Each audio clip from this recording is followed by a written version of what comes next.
न्यायालय उस समय ये कहते थे कि भाई यमुना पे छठ नहीं होनी चाहिए, तो हम कहते थे मिलॉर्ड नहीं करेंगे।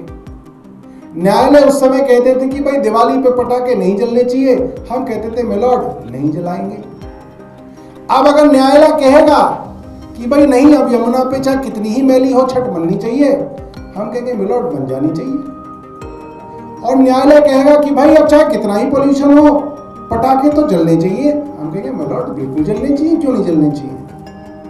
हमें इसमें कोई दिक्कत नहीं है, जैसा मिलॉर्ड कहेंगे वैसा इस देश में होगा।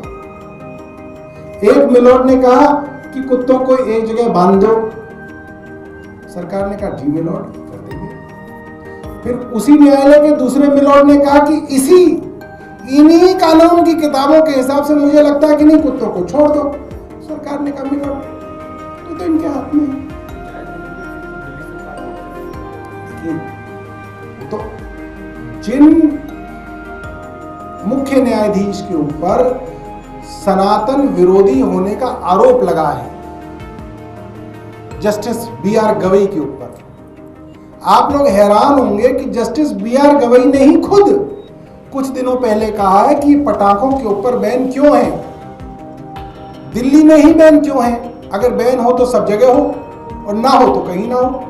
तो जस्टिस गवई ने तो पहले ही इस चीज को इंडिकेट कर दिया है कि वो पटाखों के ऊपर से बैन हटाएंगे। ये जस्टिस गवई ने पहले ही इंडिकेट कर दिया है।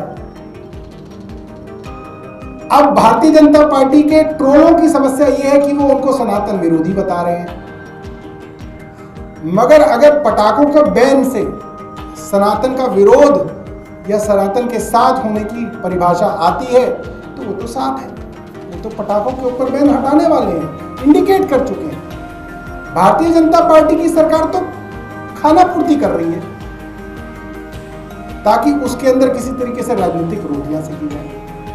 जैसे दुर्गा पूजा और रामलीला 10 बजे तक क्यों होती थी, क्योंकि दिल्ली पुलिस ने 12 बजे तक की इजाजत नहीं दी थी।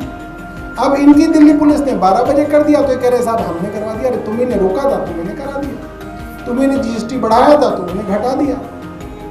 वही सब इनके पास